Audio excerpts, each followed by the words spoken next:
जून 24मध्ये मी पहिली अपॉइंटमेंट घेतली. त्यावेळेस मला जेवता येत नव्हतं. जून 24ला आल्यानंतर भीती वाटली.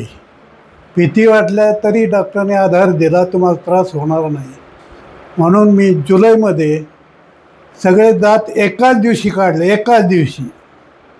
आणि काय म्हणतात त्याला, इम्प्लांट डॉक्टरनी केलं.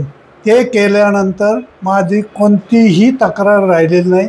जेवणाचा त्रास अजिबात नाही, बाकीही त्रास कोणताही नाही. अजून काय, तुमचे दात काढल्या लगेच तुमचे दात नवीन जे लावले, हो, तर तुम्हाला लगेच जेवता यायला हो, लगेच जेवता यायला, तुमची जेवायची अडचण लगेच निघून गेली. लगेच निघून गेली.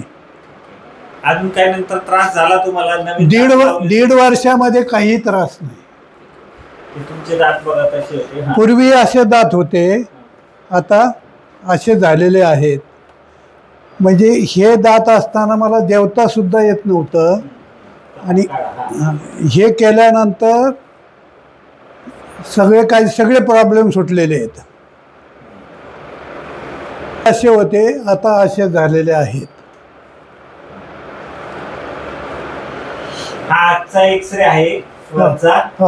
2-1.5 वर्ष झाले, तुम्हाला कुठलाही त्रास नाही. एक्सरे मध्ये पण दिसतंय, काही त्रास नाही, व्यवस्थित आहे, काही प्रॉब्लेम नाही. जेवण अडकत नाही, काही नाही, काही त्रास होत, काही त्रास होत नाही. दिसायला सुद्धा सुंदर दिसतंय. दिसायला सुद्धा सुंदर दिसतंय. काही नाही, तेच असे होते बघा. ओके.